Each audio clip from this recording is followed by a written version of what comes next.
In this edition of In the Trenches with Dave Lapham, brought to you by First Star Logistics, we catch up with Kyle Caskey. Kyle Caskey, 18 plus years in college and National Football League coaching duties and responsibilities, 9 of those years with the Cincinnati Bengals. He also was running back coach with the Detroit Lions and also served as an offensive quality control coach with the Jacksonville Jaguars. So in the war room with 3 different organizations, we're going to find out things they did the same, things they did differently, and why. Kyle Caskey, a wealth of information.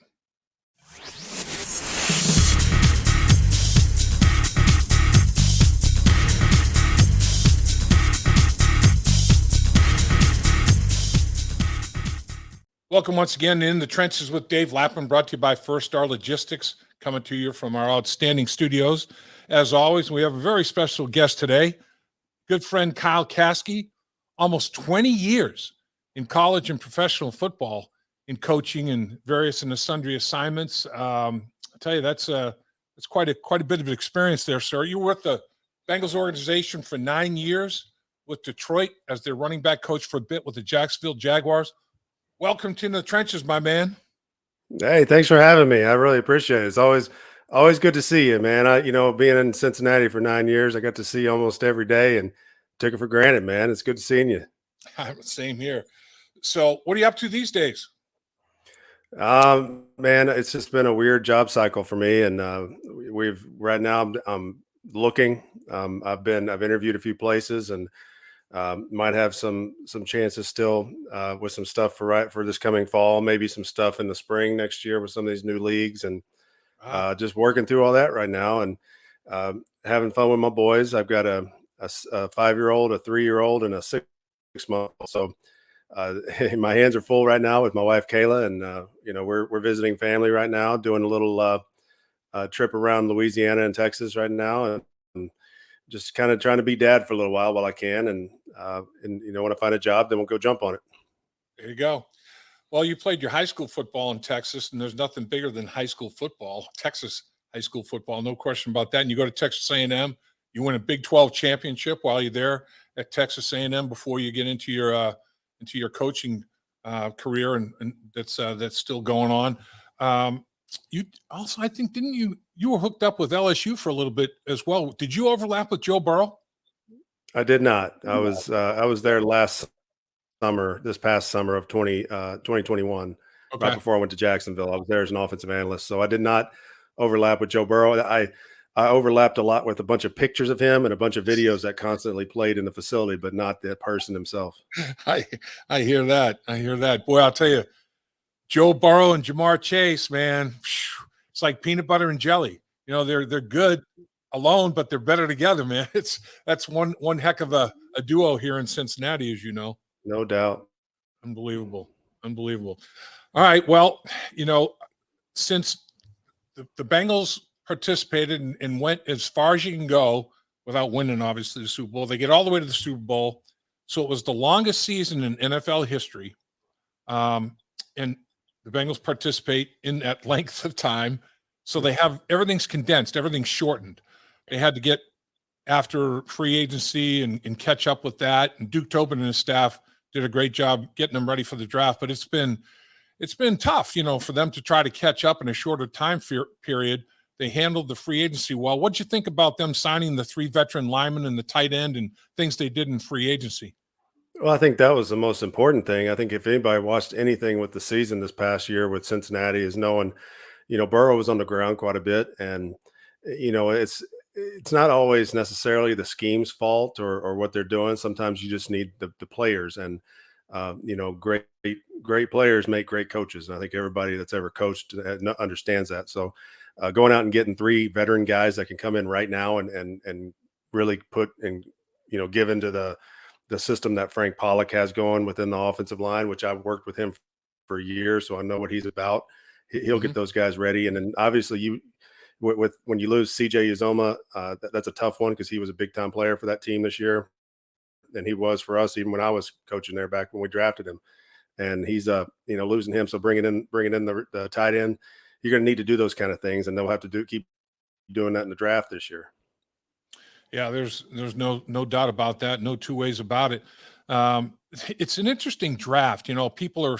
I'm reading things where, boy, there could be no quarterbacks, receivers, or running backs taken in the first 10 picks of the draft this year. That would be the first Yeah. time that happened since 1936. In my mind, that ain't happening. I mean, somebody's going to take. There's so much pressure. If you don't have a quarterback, I feel bad for you. I mean, it's such a quarterback-driven league, and if you don't have one, you're scrambling to find one. And the owner wants to win. The owner's saying, "Go get a quarterback." Carolina, he's a graduate. The owner graduated from Pitt.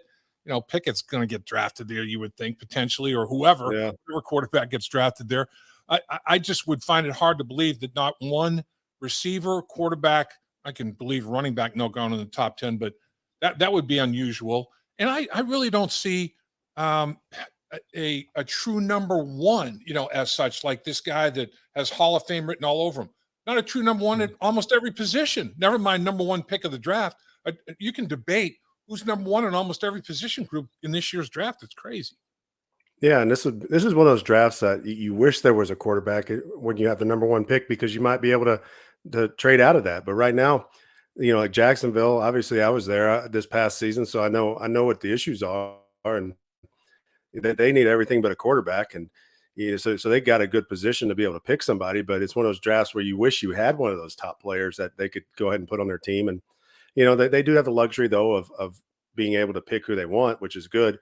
But you'd love to have the chance, like if you were in that position and somebody needed a quarterback, sure, you might be able to. Some of these teams have 2, 3 first round draft picks this year. You'd love to be able to trade and get a few more picks, especially some high picks. And with a team that's building like they are, the Lions could do the same thing. The Lions, obviously they're going to need a quarterback at some point, but it's one of those things where this year they've got one, so why not trade back if you could? But it's hard right now because you don't have you don't have the players, you don't have the type of players in the draft to be able to trade back like that. And it'll be interesting to see, because if Carolina does pass on the quarterback, there really might not be a quarterback taken unless somebody trades up, and Right. that'll be interesting. A running back, there's been some years where running backs didn't even go till mid-second round, so that doesn't surprise me one bit. But Yep. the quarterback, any of those top name quarterbacks, especially, usually those are pretty high, and this year might be different. Yeah, and the wide receiver position is loaded as it is here in the last few years. I mean, with the way college football's evolved, there are wide receivers everywhere, and it doesn't surprise me that it's loaded at that position group again. But it seems like the draft is very heavy, deep at the defensive front and on the back end in the secondary, the defense, and Mhm. those are two areas the Bengals could use some help. And unfortunately, they're sitting at 31.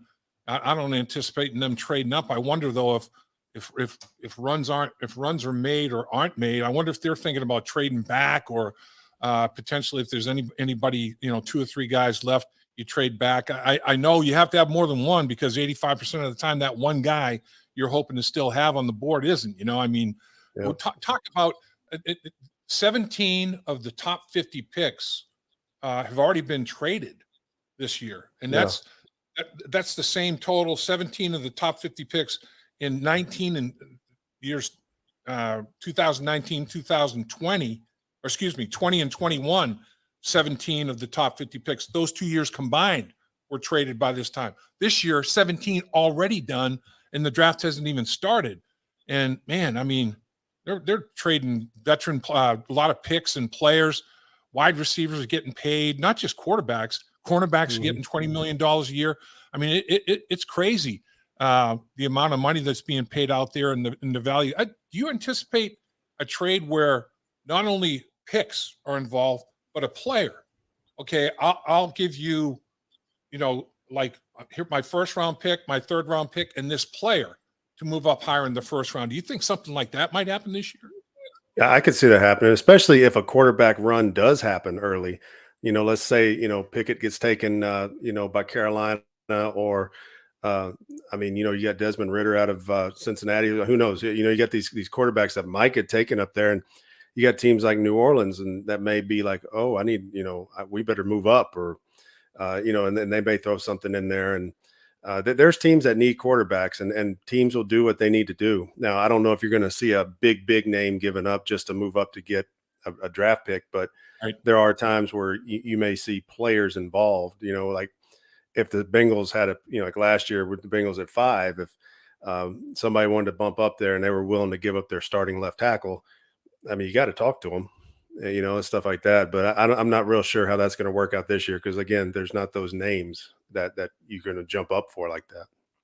So, what's it like draft day when you're in the draft room, you're in the war room, and I don't know how many calls you get about trades or how trades are infrequent, but how many calls? I mean, do you get a lot of calls during the course of the draft? Do a lot of teams communicate amongst each other just to probe and prod a little bit to see what kind of interest there might be out there and see if a spark can lead to a fire? Yeah, it happens more than you think. And we at Cincinnati, we had the privilege of sitting in the draft room for the whole time that we were. I guess we were required to be in there. So as opposed to Detroit, where in Detroit we were in the building, but we weren't necessarily in the draft room unless it was one of our guys or positions being drafted. So in Cincinnati, we got to sit in there, and it was pretty cool to watch because you'd get close to about 5 picks away, and this could be any round really. You get about 5 picks away from a pick, and all of a sudden the phones in the back start ringing. Duke Tobin's answering the phone. Katie Blackburn's answering the phone. Troy Blackburn, those guys are all answering the phone in the back, and they're taking, some sort of a bid for a trade. And Mr. Mike Brown's sitting up front, and when somebody calls in, the trade's announced. Here's what Minnesota's offering us this for our second round pick. And here we are trying to take Joe Mixon, and Minnesota calls in with a trade, and we traded eight picks back, and I don't remember what we got for it, but you talk about all the different scenarios, and there's a point chart.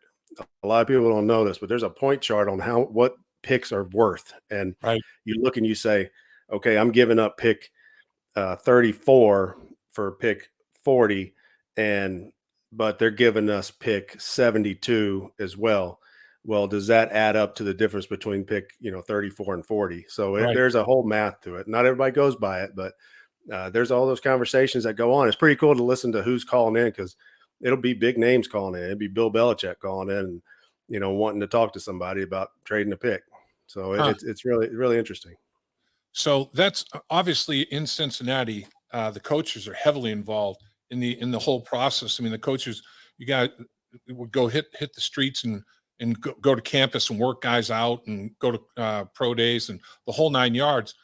In other organizations, the coaches aren't involved whatsoever. I mean, there's a line of demarcation between personnel making all the decisions with how they're going to stock the team, and then the coaches coach those players that they choose. In Cincinnati, it's quite contrary to that. You've experienced both. Mhm. Give me the compare and contrast. What's your take on the way it should be done? I like a little bit of both ways to do it.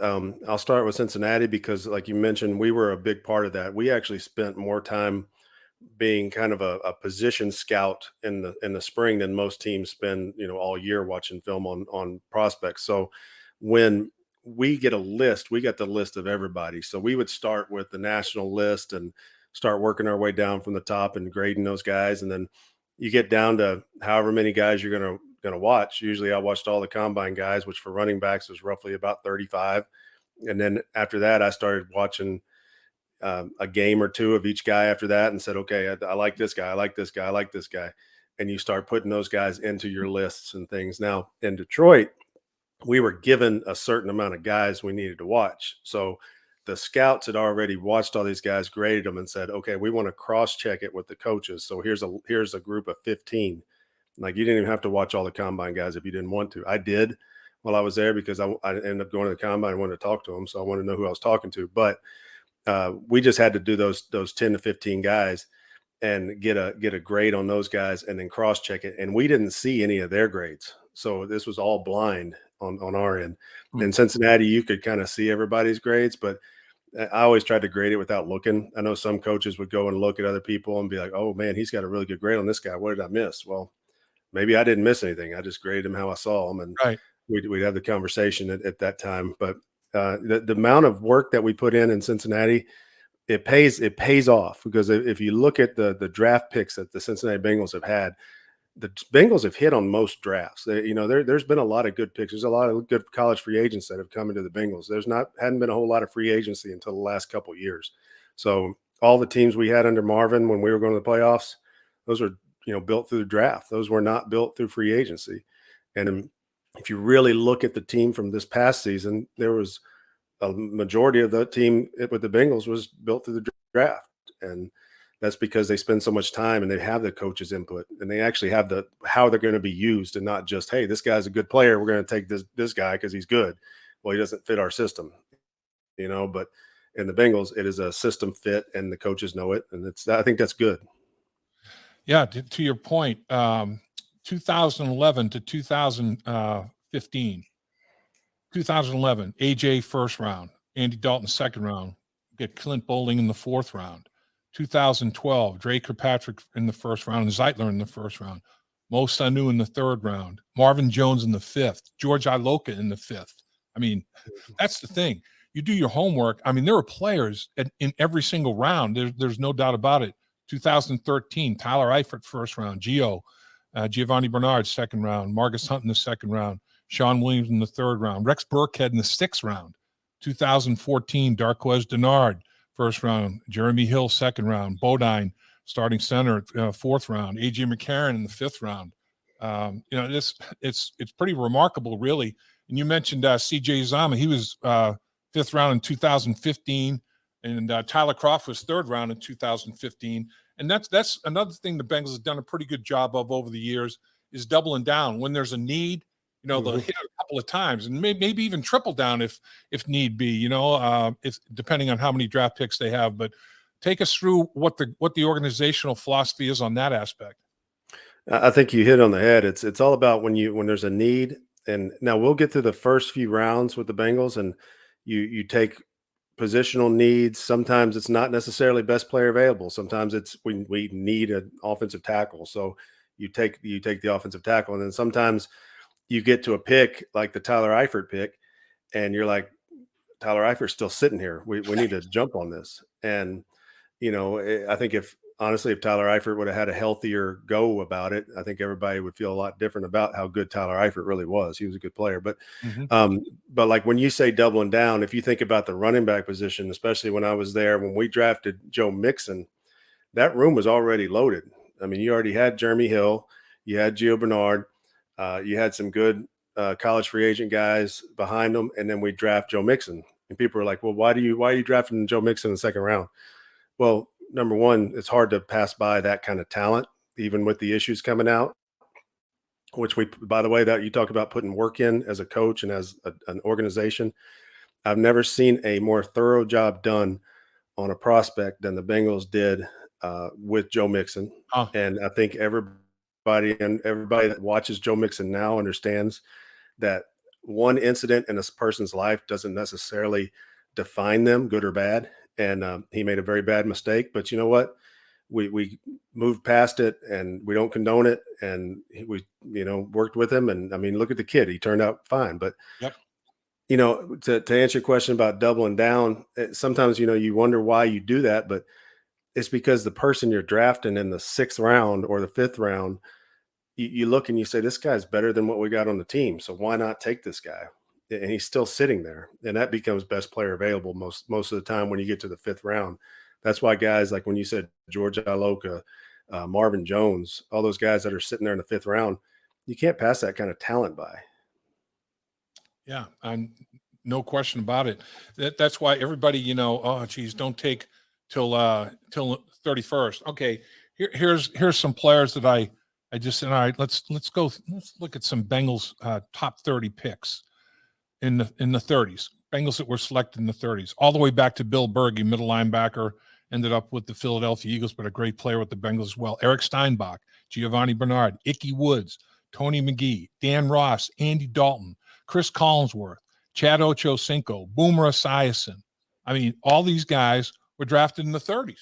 It's not like the cupboard's not going to be bare. There's going to be a good football player. A lot of people think that there's 10 picks after the top 10 this year. There's a big fall off, and then it's the same type of player for a few rounds. I mean, it's not just for the rest of the first round, but it's not that big a difference in the value of a player for quite a while. Where are they right now in the process? In your past experiences, Kyle, are they putting together the boards? It's like 2 weeks out from the draft, less than 2 weeks now. They have the big board, obviously, like the top 50, top 100 players or whatever. Then you guys also have boards you would set boards by individual positions, top to bottom by each position.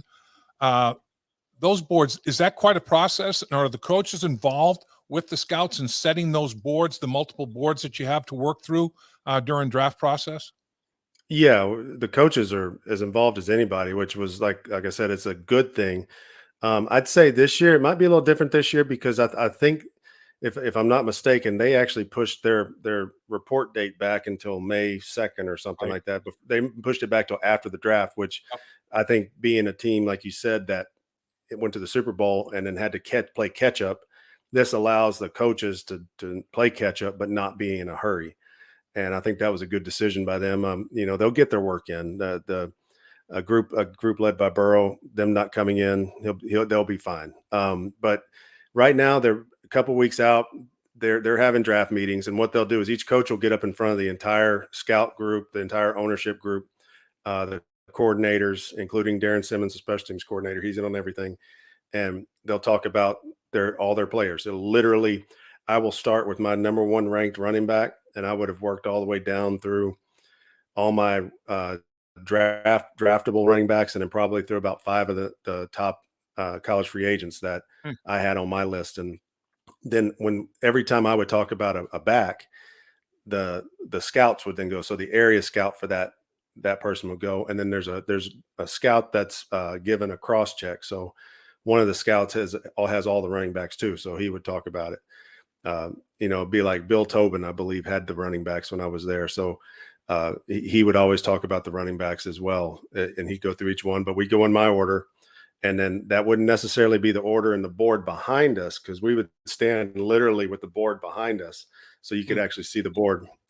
Now, when that was done, they would ask us to go up there and reorder it how we see it, and so all the scouts and me and Marvin and the coordinators, we'd all come up there, and if we didn't agree on something, fine, you put them somewhere in that range, and you deal with it. And when the conversation comes up, you usually put them a little higher than you thought because you want the conversation to come up sooner than later. So once that's done, then we have a big meeting with everybody, and we order up the players just in general order from 1 to 100. And Doesn't matter not, position. doesn't matter position. So that's what's the best player. Now, some of these are going to be players that are going to be gone, especially if you're picking 31st. Certain players are going to be gone. So those players might be listed on our list. There might be a player listed at 15, and we just know, yeah, that kid's going to be gone. Especially the player listed number one is probably going to be gone. And then you put that on the board. That board stays up there through the draft. All right, and we start marking that board off as it goes. So that way, when you get to your pick, you look up there and you go, okay. And I'll get into. I'm sorry, I skipped a piece. We would do a board based on our needs. Right. So that there's two boards. So now, if our need board all of a sudden stuff's gotten scratched off and those needs are gone, and you look over there and Tyler Eifert's still sitting over on the best player available board, that's when those kind of picks happen. I know he didn't turn out to be the player we thought he was going to be, but John Ross, John Ross is sitting there and he ran a 4.2, and that's the Right. reason he gets taken where he got taken. And then when that's done, the one of the fun things I thought we did was Mr. Brown would actually divvy up between, I don't know how many people were in there. There was probably 25 of us when it was all said and done that were in the draft room. And this would happen probably about now. He'd divvy up and everybody would get at least one team. Some people would get two teams, and we would do a mock draft. And obviously Mr. Brown picked for Cincinnati.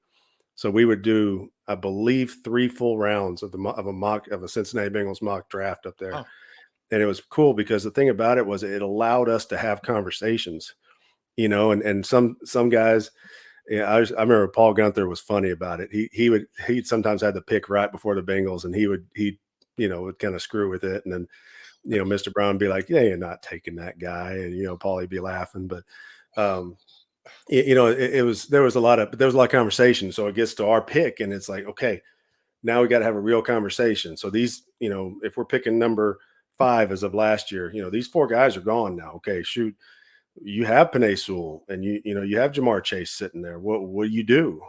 And you have those conversations, and that's where those conversations happen so that they don't happen on draft day. Dave Lapham here, and every day I am grateful for my experience to have played professional football.